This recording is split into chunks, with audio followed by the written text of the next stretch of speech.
Hello everyone. Welcome back to Medicology nursing services. आप सभी साथियों का आपके अपने YouTube channel Medicology nursing services में स्वागत है। सो फ्रेंड्स, हम आपके प्रीवियसली क्लास में डील कर रहे थे कुछ इम्पोर्टेंट जो क्वेश्चन थे आपके upcoming exam MPASB group 5 staff nurse के रिगार्डिंग का क्लासेस हमारा कंटिन्यू चल रहा था। ठीक है, उसके रिगार्डिंग ही आज का कंटिन्यूशन में ही क्लास आपको देखने को मिलेगा। आगे जितना भी क्लासेस है मेरा एक बार ज़रूर वॉच करके जाइएगा, एग्ज़ाम में काफ़ी बेनिफिट आप सभी लोगों को देखने को मिलेगा। आज का हमारा क्लासेस आगे जितने भी क्वेश्चंस पेंडिंग थे उसी के रिगार्डिंग रहने वाला है। इससे पहले एक और इन्फॉर्मेशन आप सभी फ्यूचर नर्सिंग ऑफिसर्स के लिए रहने वाला है कि जो आपका एग्ज़ाम था वो 25 जून को होने वाला था। जैसा मैं हमेशा ही बताता हूँ मेरी वीडियो में कि आपके होने के चांसेस है। ठीक है, मैंने कोई टेंटेटिव डेट भी आप लोगों के साथ फिक्स नहीं किया था, बट आपका जो अब एग्ज़ाम है वो 27 जून को होने के 100% चांसेस हैं। ठीक है, अब एडमिट कार्ड में भी मेंशन हो गया है। डेट मीन्स कि वो अब आपका एक्यूरेट डेट रहने वाला है। जितने भी बच्चे ऐसे हैं कि जिनको कन्फ्यूज़न रहता है हमेशा ही कि एग्ज़ाम कब होगा कब नहीं होगा, कौन सी वैकेंसी कहाँ से आएगी, कहाँ कब उसका फॉर्म फिलअप होगा, तो आपको ओनली एक काम करना है, ओनली मेडिकोलॉजी नर्सिंग सर्विसेज के चैनल को सब्सक्राइब कर लेना है। ठीक है, फिर यहाँ से आपको सारे ही नोटिफिकेशन एक एक ऐसी भी वैकेंसी नहीं है जिस वैकेंसी का नोटिफिकेशन आपको मेडिकोलॉजी नर्सिंग सर्विसेज से नहीं मिलता हो। ठीक है, तो अप टू डेट रहने के लिए और वैकेंसी का अपडेट्स पाने के लिए चैनल को ज़रूर सब्सक्राइब कर दीजिएगा। ठीक है, और किसी को एग्ज़ाम पेपर चाहिए तो free of cost Medicology nursing services के द्वारा एग्ज़ाम पेपर भी कंडक्ट करवाए जा रहे हैं, तो वो भी आप एग्ज़ाम पेपर भी देख सकते हो। एग्ज़ाम से पहले सारे एग्ज़ाम पेपर आपको रीड करके जाना है। ठीक है, सब अब बात करते हैं हम, हमारा जो क्लास था 60 क्वेश्चंस मैंने आपके साथ डील करवा दिए थे। आज का जो क्वेश्चंस रहने वाला है वो क्या रहने वाला है। ठीक है, सबसे पहले आप सभी लोगों को क्वेश्चन को 2 टाइम से पढ़ना होता है और चारों ऑप्शन को रीड करने के बाद ही आपको अपने आंसर्स को जनरेट करना होता है। ठीक है, transmission based precaution does not include. ठीक है, यहाँ पे पूछा गया है transmission based based precaution does not include किस में नहीं होता है। ठीक है, तो कॉन्टैक्ट प्रोक्वेशन में नहीं होता है क्या, या एयरबोर्न प्रोक्वेशन में नहीं होता है क्या, पर वही बात करें क्या डिप्लॉयड प्रोक्वेशन में नहीं होता क्या, या स्टैंडर्ड प्रोक्वेशन में नहीं होता है क्या। ठीक है, तो सबसे पहले जो बात करें हम कि यहाँ पे पूछा गया है क्वेश्चन बहुत ट्रिकी होते हैं, आपको समझना होता है कि what is the language question. ठीक है, की पॉइंट्स आपको पकड़ना होता है। इसमें नोट लिखा हुआ है। ठीक है, क्या लिखा है स्टूडेंट्स, तो नोट लिखा हुआ है, तो डेट मीन्स कि आपको नोट को अच्छे से ध्यान देना है कि नोट यहाँ पे लिखा गया हुआ। ठीक है, सबसे पहले बात करें कॉन्टैक्ट प्रोक्वेशन में। जैसे ही आप यदि किसी कॉन्टैक्ट वगैरह के प्रोक्वेशन में आते हो तो ऑब्वियसली आपके ट्रांसफ़र होने के ज़्यादा चांसेस रहते हैं 1% टू अनदर पर्सन। ठीक है, तो इसमें आपके चांसेस होने के 100% चांसेस रहते हैं। ठीक है, भाई बात कर एयरबोर्न का, तो एयरबोर्न में भी आपको 100% चांसेस रहते हैं ट्रांसमिशन के, स्प्रेडिंग के। ठीक है, 1% टू अनदर पर्सन। ठीक है, भाई बात कर ले हम ड्रॉपलेट प्रोपोर्शन। ठीक है, ड्रॉपलेट प्रोपोर्शन में भी चीज़ें रहती है। ठीक है, जिसमें भी आपके ट्रांसफर्स होने के चांसेस हो सकते हैं। ठीक है, क्या हो सकते हैं, जिसमें भी आपके ट्रांसफर्स होने के चांसेस हो सकते हैं। ठीक है, बट आपसे बात करें कि स्टैंडर्ड प्रोपोर्शन। ठीक है, स्टैंडर्ड प्रोपोर्शन ऐसा होता है कि जहाँ पे आपको ट्रांसफर होने के 100% चांसेस नहीं होते हैं। ठीक है, यहाँ पे आपका ट्रांसमिशन बेस्ड प्रोपोर्शन नहीं होता है। ठीक है, यहाँ पे मतलब आप स्टैंडर्ड तरीके का प्रोपोर्शन यूज़ करोगे तो आपका स्प्रेडिंग जो कैपेसिटी होती है या स्प्रेडिंग जितने भी मोड्स होते हैं वो नहीं आपको देखने को मिलेंगे। तो इस क्वेश्चन का आंसर है कि जो ट्रांसफर बेस्ड प्रोक्वेशन है उसके लिए राइट वन आंसर क्या देखने को मिलेगा, स्टैंडर्ड प्रोक्वेशन आपके लिए राइट वन आंसर देखने को मिलेगा। चलिए मूव ऑन करते हैं नेक्स्ट नंबर के क्वेश्चन पे। Which of the following is a example of the cultural problem existing in the community. ठीक है, यहाँ पे पूछा गया है कि which is the one as axillar community. ठीक है, तो डाइवर्स रहेगा क्या, डिसेबिलिटी रहेगा क्या, या पॉवर्टी रहेगा क्या, या सुसाइड रहेगा क्या। ठीक है, यहाँ पे क्वेश्चन अच्छे से रीड करना है, एक बार और अच्छे से रीड करिए। Which one of the following is example of the cultural problem existing in a community. ठीक है, वह कौन सा प्रोग्राम है जो एग्जिस्ट हमारी कम्युनिटी को रिप्रेजेंट करता है। ठीक है, तो डाइवोर्स होता है जिसमें कहते हैं डिसेबिलिटी से कभी नहीं होता, पॉवर्टी से कभी नहीं होता है, या सुसाइड से कभी आपको ये चीज़ें नहीं देखने को मिलती है। ठीक है, चलिए 63 नंबर के क्वेश्चन का बात कर लेते हैं। A nurse working at the radiotherapy unit must recognise the 3 primary factor in the radiation protection which of the following does not belongs to these 3 factors. ठीक है, तो यहाँ पे पूछा गया एक नर्स है जो वर्किंग कंडीशन में कौन से डिपार्टमेंट में रेडियोथेरेपी डिपार्टमेंट में काम कर रही है, उनके लिए प्राइमरी फैक्टर कौन से होते हैं रेडिएशन प्रोटेक्शन के। ठीक है, डिस्टेंस, सोर्स, सीडिंग, टाइम। ठीक है, तो इसमें से ये सारे ही प्रिकॉशन हम क्या करते हैं, यूज़ लेते हैं। डिस्टेंस का मेंटेन करते हैं, अराउंड आपको 10 सेंटीमीटर का डिस्टेंस होना चाहिए। जब भी आप पेशेंट के वगैरह को कर रहे हैं तो आपके पास एक लॉन्ग हैंडल होना चाहिए, ये भी आपको ध्यान रखना होता है। ये नर्सिंग रिस्पॉन्सिबिलिटीज़ होती है जो कि आपको एक किसी भी एग्जाम में पूछा जा सकता है, ठीक है। जब भी आप रेडिएशन थेरेपी या कीमोथेरेपी या रेडिएशन थेरेपी कर रहे हैं तो आप सभी लोगों को आपको प्रिकॉशन प्रॉपर तरीके से मेंटेन करना है। रेडिएशन का जो आपको लॉन्ग हैंडल वाला जो आता है उसको यूज़ करना है, ठीक है। ठीक है, वही बात करते हैं सीडिंग का। ये भी आपको देखने को मिलता है क्योंकि इससे आपका प्रोटेक्शन काफ़ी हद तक सेफ होता है, ठीक है। टाइम का भी ड्यूरेशन होता है, ठीक है। पर भाई बात करें सोर्स का, ठीक है, तो सोर्स के लिए हम कभी भी रेडिएशन में कोई भी ऐसा प्राइमरी फैक्टर्स नहीं देखने को मिलता है। तो इसलिए हमारा राइट, ये जो रॉन्ग आंसर है इसमें है वो कौन सा होने वाला है, source is a wrong answer, ठीक है।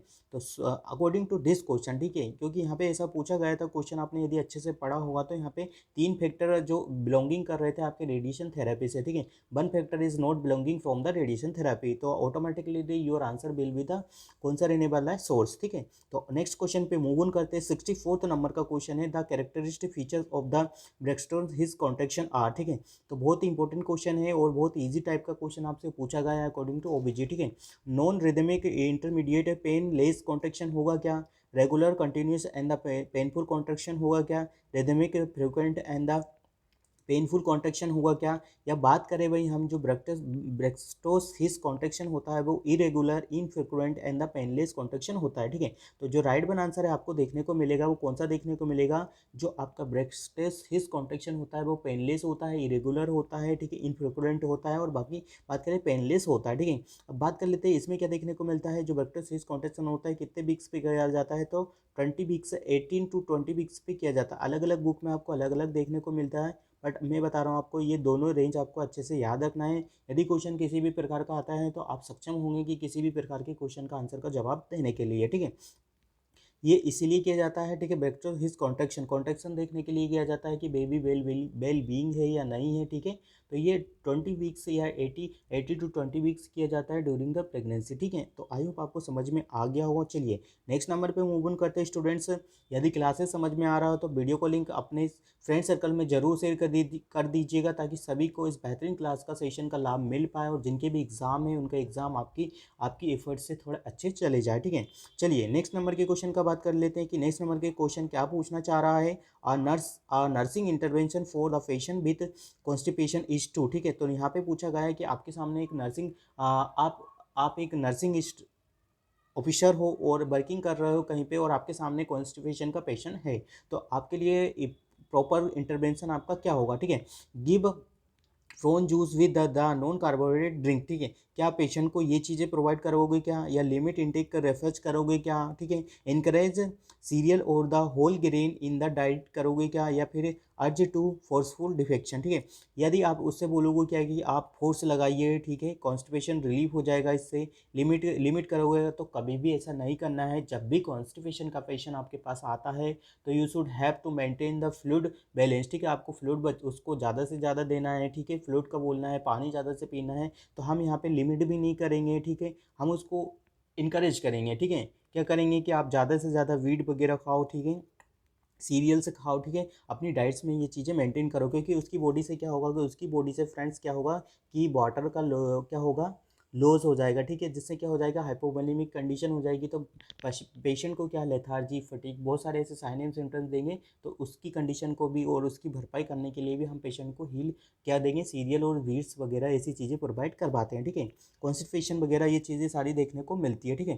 तो जिससे क्या होगा कि उसमें आपको फाइबर्स वगैरह जो होती है ऐसी फाइबर वाली चीज़ें आपको ज़्यादा से ज़्यादा देना है, ठीक है।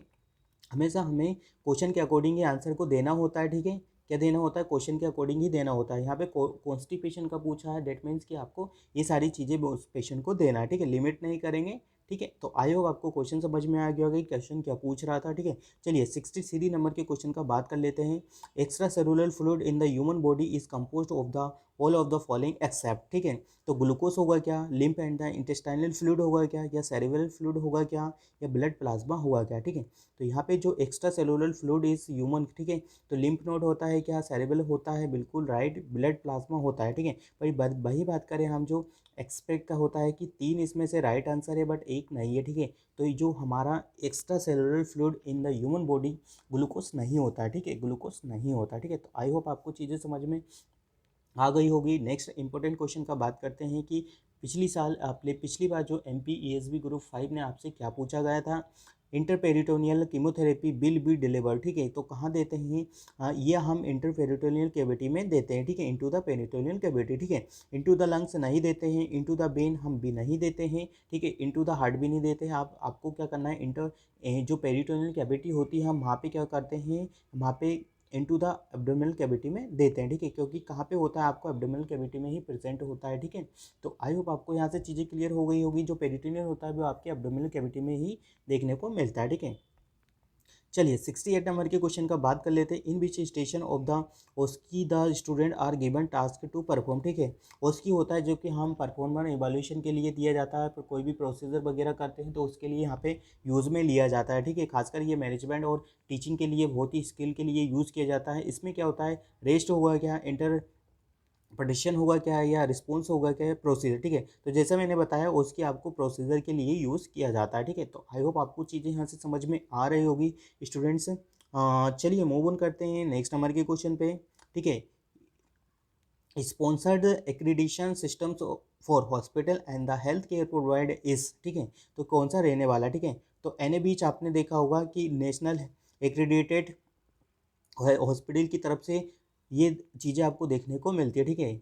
आई होप इसका आंसर आप सभी लोगों को समझ में आ गया होगा। क्वेश्चन अच्छे से एक बार रीड करना है, ठीक है। CI होता है, क्वेश्चन क्या था, स्पॉन्सर्ड एक्रेडिटेशन, ठीक है। QCI के लिए, QCI स्पॉन्सर होता है वो NABH का देखने को मिलता है, ठीक है। 70 नंबर के क्वेश्चन का बात कर लेते हैं। जुवेनाइल जस्टिस एक्ट केयर जो किसके लिए होता है, बच्चों के लिए होता है, प्रोटेक्शन चिल्ड्रंस के लिए होता है, ठीक है। एक्ट वॉज द पास्ड किसके लिए होता है, कब हुआ था, ठीक है। जुवेनाइल जस्टिस एक्ट पास्ट यहाँ पे कब हुआ था, ठीक है। तो आई होप आपको समझ में आ जाना चाहिए कि 2015 में ये वाला जो act care and the protection children's के लिए ये वाला जो एक्ट है वो यहाँ पे पास हो गया था, ठीक है। चलिए नेक्स्ट नंबर के क्वेश्चन पे बात करते हैं। 71 नंबर का क्वेश्चन है, the white of the eye is called as, ठीक है। क्या कौन सा है, जो वाइटिस पार्ट रहता है आपकी आई में उसको क्या बोला जाता है, उसको हम स्क्लेरा बोला जाता है, ठीक है। कंजक्टिवाइटिस नहीं होता है, एक टाइप की ये डिसीज कंडीशन होता है। आइरिस नहीं होता है, कोर्निया नहीं होता है, ठीक है। जो आपका ट्रांसप्लांट वाला पार्ट होता है वो भी ये स्क्लेरा ही होता है स्टूडेंट, ठीक है। जब भी हम कभी भी आई ट्रांसप्लांट करते हैं तो हम ओनली स्क्लेरा को ही प्रिजर्व के रखते हैं, ठीक है। और जो आपका आई का जो वाइटिस पार्ट होता है उसको हम स्क्लेरा बोलते हैं, ठीक है। आइरिस नहीं होता है, कोर्निया भी नहीं होता है, ठीक है। तो आई होप आपको ये सारी चीज़ें समझ में आ रही होगी कि किस टाइप से आपसे एग्जाम में क्वेश्चन पूछा जाता है, कैसे नहीं पूछा जाता है, ठीक है, कि MCQs का लेवल क्या रहता है, ठीक है। ये चीज़ें भी शायद आप सभी लोग अच्छे से अंडरस्टैंड कर पा रहे होंगे, ठीक है। 72 नंबर के क्वेश्चन का बात कर लेते हैं। A type of the barrier in the interpersonal relationship is lack of, ठीक है। तो यहाँ पे क्वेश्चन पूछा गया है कि बैरियर क्या होता है आपके इंटरपर्सनल रिलेशनशिप में, ठीक है। तो नॉलेज होगा क्या, क्रिएटिविटी होगा क्या, ह्यूमर होगा क्या, या म्यूचुअल ट्रस्ट, ठीक है। तो सबसे जो चीज़ें आपको देखने को मिलेगी कि जो एक इंटरपर्सनल रिलेशनशिप में होता है म्यूचुअल ट्रस्ट नहीं होता है, तो आपकी क्या होता है कि रिलेशनशिप को नहीं कर पाता। लेक किसके लिए नहीं होता है, म्यूचुअल ट्रस्ट नहीं होता है, ठीक है। इसके यदि ये नहीं होगा तो आपका जो इंटरपर्सनल रिलेशनशिप है वो मेंटेन नहीं होगा, ठीक है। 73 नंबर के क्वेश्चन का बात कर लेते हैं। The 3 tries structure in the rural local staff government in India is known as, ठीक है। ग्राम सभा, जिला परिषद, न्याय सभा, ठीक है, पंचायत राज, ठीक है। 3 मैंने पहले भी मेरे क्वेश्चन में पहले ही भी बोला आपको कि पंचायती राज के रिगार्डिंग एक ना एक क्वेश्चन हमेशा ही एग्जाम में बनता है, क्योंकि ये बहुत ही इंपॉर्टेंट टॉपिक होते हैं, ठीक है। इसमें से आपसे ज़रूर पूछा जाता है, ठीक है। 3 ट्राइज सिस्टम या 3 ट्राइज स्ट्रक्चर पूछा जाता है तो आपको हमेशा पंचायती राज को प्रोफर करना है, ठीक है। ग्राम सभा नहीं होता है, ठीक है। जिला परिषद में भी नहीं होता है, न्याय सभा भी नहीं आता। ये सारी चीज़ें आपको किस में देखने को मिलती है, ग्राम पंचायत में देखने को मिलती है, ठीक है, जिसमें आपका ग्राम सभा, ग्राम सेविका, ऐसी सारी चीज़ें देखने को मिलती है। तो आई होप ये वाला जो आंसर है, और इस क्वेश्चन का कॉन्सेप्ट ये है कि आपको 3 ट्राई स्ट्रक्चर किस में देखने को मिलते हैं, रूरल में, मतलब गांव लेवल के एज पे, ठीक है। गांव होगा जहाँ पे आपको चीज़ें देखने को मिलेगी, ब्लॉक लेवल पे कौन कौन सी थी, पंचायती राज देखने को आपको मिलता है, ठीक है। तो नेक्स्ट नंबर के क्वेश्चन पे मूव ऑन करते हैं students. Which of the following does not influence mental health, ठीक है। तो यहाँ पे पूछा गया है कि वह कौन सा फैक्टर है कि जो मेंटल हेल्थ को इन्फ्लुएंस नहीं करता है, ठीक है। हेरिडिटी करता है क्या, चाइल्डहुड एक्सपीरियंस करता है क्या, या फिजिकल हेल्थ करता है क्या, एजुकेशन करता है क्या, ठीक है। तो यहाँ पे पूछा गया है एजुकेशन आपके मेंटल हेल्थ को इन्फ्लुएंस नहीं करता, बाकी हेरिडिटी करेगा, चाइल्डहुड एक्सपीरियंस से भी डेफिनेटली आपकी मेंटल हेल्थ को कर सकते हैं, डिफिकल्ट में ला सकते हैं। फिजिकल हेल्थ से भी आपकी मेंटल हेल्थ को प्रॉब्लम हो सकता है, ठीक है। तो आई होप 70 नंबर के क्वेश्चन आपको समझ में आ गया होगा, ठीक है। चलिए मूव ऑन करते हैं नेक्स्ट नंबर के क्वेश्चन पे। 75 नंबर का क्वेश्चन यहाँ पे पूछा गया है। In the rural setting one community health centre is service to the population of the, ठीक है। तो ये मैंने शायद आया था मेरी क्लास में पहले आपको डील करवा चुका हूँ मैं, इस टाइप से क्वेश्चन जो आपसे यहाँ पे एग्जामिनर पूछा हुआ है, ठीक है। वन कम्युनिटी हेल्थ सेंटर आपको कितनी पॉपुलेशन को कवर करके रखता है स्टूडेंट्स, तो वन कम्युनिटी हेल्थ सेंटर आपको मैंने बताया था 80,000 से लेके तो 1,20,000 की पॉपुलेशन को क्या करता है, कवर करके रखता है, ठीक है। 80,000 यदि पूछा जाता है तो आपको ट्राइबल एरिया या हिली एरिया में बताना है कि इतनी ये वाली जो पॉपुलेशन है वो किसके रिगार्डिंग आती है, आपकी हिली एरिया में, ठीक है। पर वही बात कर लेते हैं हम, यदि आपकी जो पॉपुलेशन है प्लेन एरिया है तो आपको वहाँ पे क्या देखने को मिलेगा, प्लेन एरिया है तो आपको 1,20,000 की पॉपुलेशन को यहाँ पे मार्क करना होगा, ठीक है। पीएससी सीएससी का मैं बता चुका हूँ कि पीएससी सीएससी और सब सेंटर का भी मैं बता चुका हूँ, तो यहाँ पे मैं वो टाइम वेस्ट नहीं करूँगा। मैंने पिछली मेरी जो क्लासेस थी मैंने उसमें आप सभी लोगों के साथ ये चीज़ें अच्छे से बता दी है, ठीक है। तो आई होप आपको चीज़ें समझ में आ गई होगी। और स्टूडेंट्स यदि आप सभी लोगों को एग्ज़ाम पेपर चाहिए तो free of cost Medicology nursing services के द्वारा प्रोवाइड करवाए जा रहे हैं। तो आप exam paper before the exam ज़रूर एक बार देख के जाइएगा कि आपको एक अच्छे से आइडिया हो जाएगा कि कहाँ से क्वेश्चन आता है, एमसीक्यूज़ का लेवल क्या रहता है, ठीक है। कहाँ का कौन कौन से ऐसे टॉपिक्स होते हैं कि जहाँ से परमानेंटली एमसीक्यू बनते हैं। आप एक बार अच्छे से रीड करोगे किसको, क्वेश्चन पेपर को, तो आपको काफ़ी आइडिया मिल जाएगा, ठीक है। आपका जो एग्ज़ाम है वो 27 जून को हो जाएगा, ठीक है। किसी भी प्रकार का कोई पैनिक सिचुएशन क्रिएट नहीं करना, अच्छे से स्टडी करना है, वेल प्रिपेयर होना है, मेंटल हेल्थ को अच्छे से रखना है, ठीक है। कूल एंड काम एनवायरनमेंट में होकर अच्छे से स्टडी करना है। इस बार का जो एग्ज़ाम होगा वो थोड़ा काफ़ी हद तक अच्छा देखने को मिलेगा, क्योंकि कंपटीशन इसमें बहुत ज़्यादा आपको देखने को मिल सकता है, ठीक है। तो आई होप आपको सारी चीज़ें मेरी क्लासेस, सारा क्लासेस आप एक बार ज़रूर वॉच करके जाइएगा। 40 से 50 classes MPSB group 5 M staff nurse के रिगार्डिंग हो गया। यदि आपने इतना भी क्लासेस अच्छे से देख लिया तो काफ़ी हद तक आपके चांसेस हो जाएंगे, ठीक है। तो मिलते हैं नेक्स्ट क्लास में, जब तक आप बने रहिएगा मेडिकोलॉजी नर्सिंग सर्विसेज के यूट्यूब चैनल पे। जय हिंद, जय भारत। वीडियो कॉलिंग क्लास का लिंक ज़्यादा से ज़्यादा बच्चों को शेयर कर दीजिएगा ताकि सभी को क्लासेस का लाभ मिल पाए। मिलते हैं नेक्स्ट क्लास में। Thank you so much guys, keep watching us.